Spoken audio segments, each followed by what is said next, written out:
Kembali lagi bersama kami di Legia Finansial. Kali ini kita akan membahas tentang saham buah atau PT Segar Kumala Indonesia Tbk. Jadi ini laporan tahunannya sudah keluar.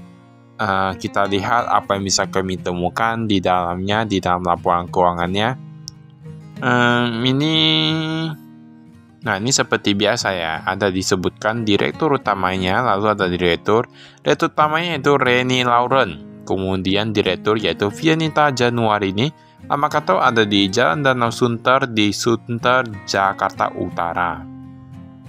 Jadi kalau kita lihat ini kayaknya untuk direktur utama, untuk direkturnya ini kayak perempuan ya, agak berbeda dengan beberapa laporan keuangan yang pernah kita bahas. Ada yang kebanyakan laki-laki dan ini yang perempuan nih.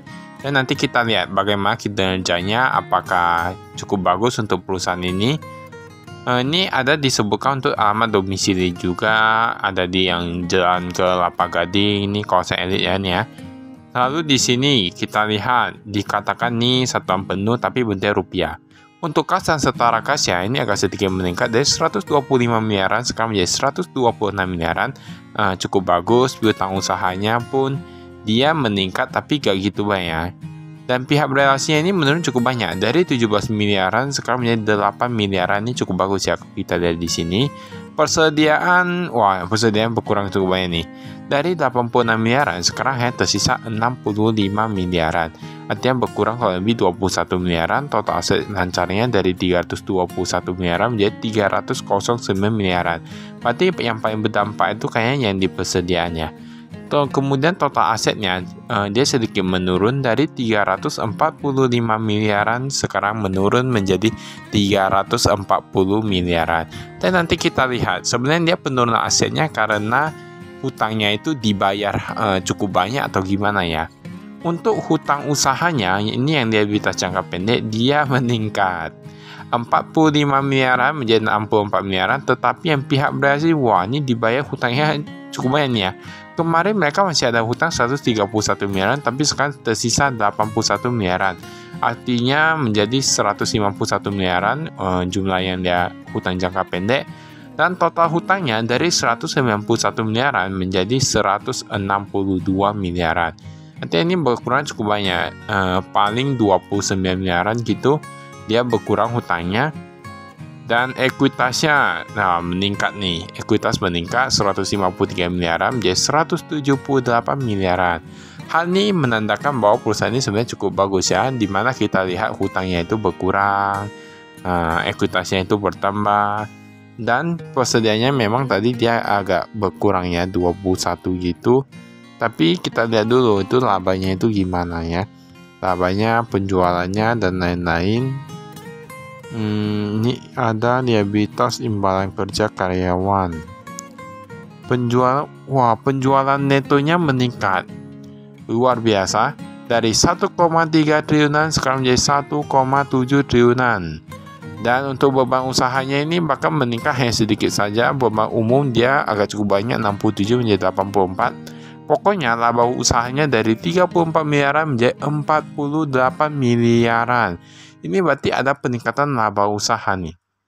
Karena penjualannya meningkat nih, bahkan penjualannya ini cetak rekor ya, dari 1,3 triliunan menjadi 1,7 triliunan. Seharusnya itu gak gitu mudah, tapi mereka bisa melakukannya.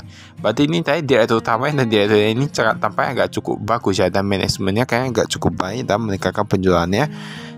Di sini ada beban keuangan bahkan gak gitu tinggi. Beban bunga pun hampir sama, dia meningkat sedikit saja. Bahkan pendapatan keuangan mereka dari 1,3 miliaran meningkat menjadi 2,4 miliaran. Berarti perusahaan ini pandai juga dalam mengatur bagaimana positioning untuk mencapai sebuah tujuan finansial. Ya, mereka mendapatkan uang, misalnya mereka bisa atur investasi di mana-mana. Ini pembayaran, ini penerimaan kas dari pelanggan meningkat, tapi penjualan meningkat, pendapatan keuangan meningkat seperti yang kita bilang. Pembayaran kepada pemasok meningkat luar biasa dari 1,3 triliunan menjadi 1,6 triliunan. Nah, ini berarti dia kan memang bayar lebih banyak ya, tapi dia bahkan bisa menghasilkan laba yang cukup bagus, dibayar masih banyak. Pembayaran kepada karyawan pun meningkat 32 miliaran menjadi 43 miliaran. Berarti kan dia loyal kepada karyawan juga. Ini sebenarnya cukup bagus sih untuk saham buah ini. Ini agak cukup hebat nih, perusahaannya arus kas dari aktivitas pendanaan dan lain-lain. Ketika banyak perusahaan yang dia agak stagnan bahkan menurun, nah perusahaan ini meningkat hebat. Ini komisaris utama yaitu Michael Iksan Susilo. Wah, ternyata komisaris utamanya laki-laki ya. Kemudian ada komisaris Hendro Susilo. Wah, ini Hendro Susilo. Semua Susilo nih ya. Komisaris independen Iwan Ho, Direktur Utama Reni Lauren, Direktur Fayanita Januarini. Direktur ada Tony Sugiyarto. Wah, ini tampaknya manajemennya saling bekerja sama nih, cukup bagus. Bagus saya. Ini kita skip.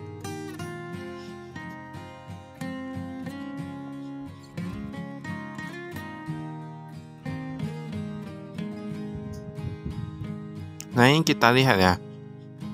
Kita lihat kas dan setara kasnya. Untuk kasnya dari 5,1 miliaran sekarang menjadi 6,4 miliaran. Nah, ini meningkat. Biasanya memang kalau penjualan meningkat, dia meningkat. Ini untuk yang di bank ini paling banyak mereka taruh di bank BCA 33 miliaran sekarang menjadi 68 miliaran. Meningkat cukup banyak ya. Mungkin 100 kali lipat lebih. Ini dolar Amerika Serikat dia agak sedikit menurun. Yang total kas di banknya 44,9 miliaran sekarang menjadi 85 miliaran. Deposito berjangka agak sedikit berkurang, tetapi masih oke lah ya. Daripada taruh di deposito, lebih baik taruh di yang bisa menguntungkan. Dan kalau kita lihat dari sini, kemarin mereka ada simpan di Bank Mayapada sebesar 50 miliaran, tetapi sekarang udah gak ada. Bisa dilihat di sini ya, ada disebutkan tadi. Ini piutang usahanya. Piutang usaha kalau kita lihat yang pihak ketiga, dia agak meningkat dari 76 miliaran menjadi 90 miliaran. Tapi sebenarnya nanti kita lihat apakah dia agak macet atau gimana untuk piutangnya. Soalnya kalau bagus itu agak bagus juga sih. Ini kalau kita lihat ada beberapa pembeli yang baru. Ada Chunli, lalu ada CV Graha. Ini cukup bagus nih kayaknya semuanya ya. Ini hutangnya, wah ini kan gak gitu macet sih kalau kita lihat untuk yang piutang usahanya. Mengapa? Dia yang lebih dari 3 bulan hanya sekitar 2,9 miliaran. Bahkan sudah berkurang dari tahun lalu, yang 5 miliaran sekarang menjadi 2,9 miliaran. Berarti masih ada peningkatannya. Setidaknya ada peningkatan. Inilah yang kami sukai dari sebuah perusahaan yang cukup bagus. Persediaan untuk ayam beku meningkat. Apakah mereka mau ekspansi ke ayam beku lebih difokusi atau gimana? Yang buah-buahan menurun 83 miliaran menjadi 62 miliaran.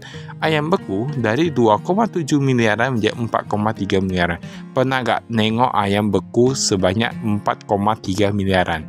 Nah, itu entah gimana banyaknya itu ya. Tapi sebenarnya kalau kita lihat di sini, ini kan dia banyak sudah beku dalam freezer yang besar-besar gitu lah ya untuk yang pabrik. Di sini ada piutang usaha, ada PT Home Fresh Kumala Indonesia, PT Aneka Tunggal Persada, PT Segar Kumala Persada, PT Segar Manis Maju. Tapi Segar Manis Maju sudah gak ada.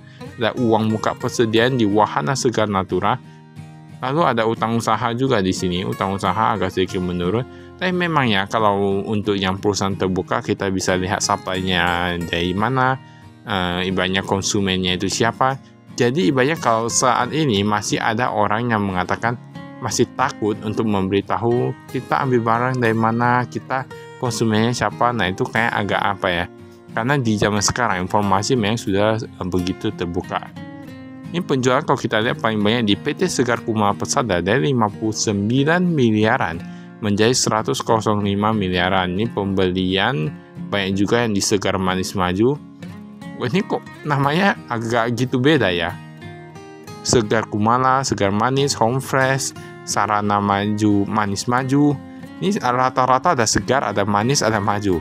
Oh itu rata-rata nama perusahaan di Indonesia yang kayak gitu. Beban usaha di sini 3,4 miliaran, tapi masih oke lah ya. Ini beban sewa ya. Kita lihat di sini beban sewanya ada direkturnya, ada komisarisnya. Wah ini kok ada ya. Ini perlu ditelusuri lagi, entah sewa yang apa, mungkin saya akan tahu atau gimana ya.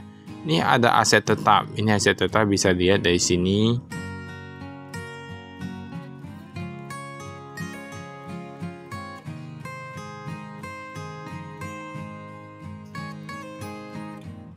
Ini utang usaha. Nah, mereka nih ada kasih kasih rinciannya lebih-lebih gitu. Ini ada dolar, ada yuan nih dalam bentuk mata uangnya. Mereka ada utang usaha kepada Machayo.co dengan baht Thailand 838 jutaan. Ada yuan Cina, ada utang kepada Cisha atau Fengfood, dan lain-lain. Bisa lihat di sini. Namun, ini lagi. Umur utang usaha ini kayak agak cukup macet. Bisa gitu ya? Lebih dari 3 bulan 35 miliaran dari 40 memang sudah menjadi lebih baik, tetapi dia itu jumlahnya itu banyak loh. Bahkan 61 hingga 90 sekitar 5 miliaran, 31 hingga 60 ini masih miliaran loh. Inilah yang menjadi pertanyaan. Biasa setahu kami, sebuah perusahaan itu rata-rata kalau dia piutangnya bagus, hutangnya itu bagus. Kalau hutang bagus, piutang bagus. Ataupun kalau kurang bagus, kurang bagus. Tapi ini dia jadi ibaratnya gimana ya, berbanding tebal ya gitu ya. Ibaratnya piutang bagus, hutang malah gak bagus. Maksudnya bukan gak bagus lah, agak macet gitu. Ini beban umum dan administrasi. Gaji, ini gajinya meningkat cukup bagus, 32 miliaran menjadi 43 miliaran. Listrik, air, dan telepon ini semua rata-rata meningkat, tapi is okay karena penjualan meningkat. Memang biasa ada sedikit peningkatan. Nah, jika dilihat dari sini, ini ada disebutkan untuk provinsi-provinsinya. Penjualan paling banyak di mana nih? Kalau kita lihat dari labanya ya, dari laba ini kayaknya yang paling banyak masih di Jawa. Jawa sekitar 28 miliaran. Kemudian yang kedua ada di Sulawesi. Wah, ini Sulawesi suka makan buah nih. Ini cukup bagus ya. Sulawesi 9 miliaran. Kalimantan 8 miliaran. Kemudian yang keempat ada Sumatera 3 miliaran. Biasanya ya, setahu kami kalau untuk prospek pasarnya itu rata-rata yang pertama itu Jawa. Kedua itu Sumatera, ketiga itu Kalimantan atau Sulawesi. Tapi ini agak berbalik ya. Baik Jawa, baru Sulawesi, baru Kalimantan gitu ya. Baiklah, itu saya dari kami. Sekian, terima kasih, saya investasi.